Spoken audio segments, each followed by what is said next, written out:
কক্সবাজারে মুদি দোকানের ছেলে মিনহাজের রাজকীয় চলাফেরা, প্রতি রাতেই ওড়ান লাখ টাকা, চলেন কোটি টাকার গাড়িতে, নেপথ্যে ইয়াবা কারবার। বিস্তারিত দেখুন কক্সবাজার থেকে খান মাইনুদ্দিনের পাঠানো 3 পর্বের ধারাবাহিক অনুসন্ধানী প্রতিবেদনের প্রথম পর্বে।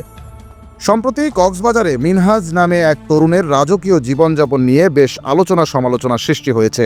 এই তরুণ স্থানীয়ভাবে পরিচিত মিনাইয়া নামে।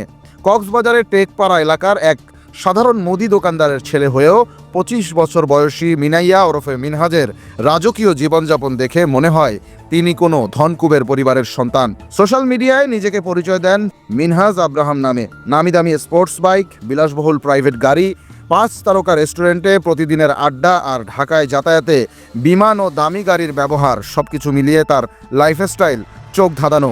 অথচ এই মিনহাজের নেই কোনো বৈধ পেশা, নেই বৈধ আয়ের কোনো ধরনের উৎস।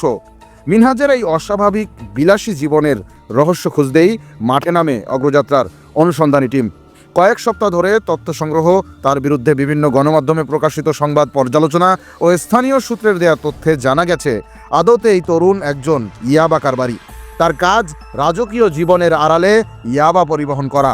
কক্সবাজার শহরের অন্দরে ছড়িয়ে আছে তার ইয়াবা সিন্ডিকেট, যার মূল হোতা এই মিনহাজ।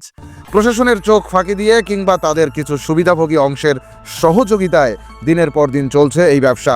যদিও মিনহাজের নামে কোনো মামলা বা প্রকাশ্য অভিযোগ নেই, তবে সূত্রের তথ্য বলছে মাদক বিরোধী অভিযানের সময় একাধিকবার আত্মগোপনে চলে গেছেন দেশের বিভিন্ন জেলায়। এছাড়া সাধারণ মানুষ যেখানে প্রতিদিনের খরচ চালাতে হিমশিম খায়, সেখানে মিনহাজের প্রতি রাতের আড্ডাতেই খরচ হয় লাখ টাকারও বেশি। শহরের অভিজাত রেস্টুরেন্ট ও ক্যাফেগুলোতে প্রতিনিয়ত বসে তার গ্যাং।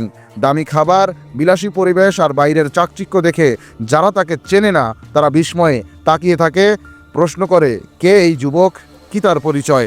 দর্শক, ধারাবাহিক অনুসন্ধানী প্রতিবেদনের দ্বিতীয় পর্বে আমরা তুলে ধরব রহস্যময় তরুণ মিনহাজের নেতৃত্বাধীন মাদক কারবারি বাইকার গ্যাংয়ের বিস্তারিত তথ্য।